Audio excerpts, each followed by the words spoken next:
So magandang gabi po sa inyong lahat mga kapalarista.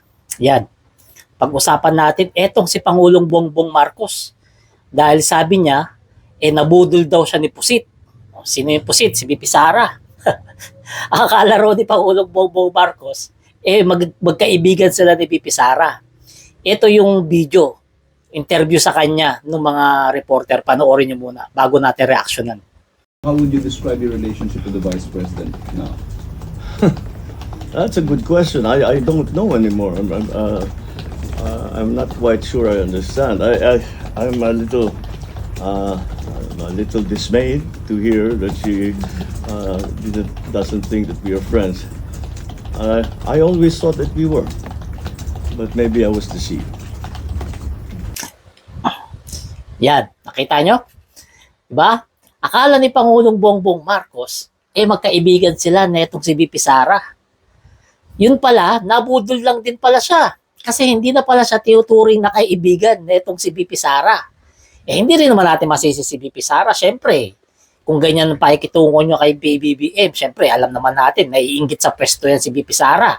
Diba? Sa tingin nga na marami, gusto na niyang umupo Kaya panay ang maisog rally nila kay PBBM, pinapababa na ng pamilya niya, di ba?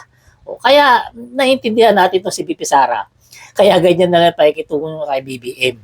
At saka inamin naman mismo ni BP Sara na yung unit team, ginawa lang nila yan para sa eleksyon, para sa kampanyahan. So ngayon nanalo na sila, ngayon nakaupo na siya, ibig sabihin nun, wala na palang unit team. Kasi nga, pang-eleksyon lang pala yung unit team. Yan mismo galing sa bungangan ni BP Sara yan. Kaya eto si Pangulong Bongbong Marcos, feeling niya, nabudol din siya ni BP Sara. Siyempre, umaasa si Pangulong Bongbong kahit na hindi naman na sila magkasama ngayon, magkaibigan pa rin sila. Kasi maganda naman yung pinapakita ni Pangulong Bongbong dito kay BP Sara. Kaso nga lang, hindi talaga maiwasan. Siyempre, si BP Sara, mas matimbang sa kanya yung mga pamilya niya. Alam naman natin pinagagawa ng pamilya niya kay Pangulong Bongbong, di ba? Sinasabihan ng bangag, sinasabihan ng adik, pinagre-resign. Kaya normal lang na doon kakampi si BP Sara. Kasi siyempre nga naman, pag nag-resign si Pangulong Bongbong Marcos, siyang may kinabang. Kaso mukhang mauuna pa yata yung impeachment niya.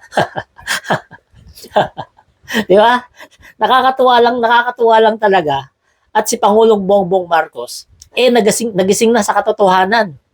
Ngayon niya lang talaga nakita na nabudol lang siya ni BP Sara at ng mga Duterte.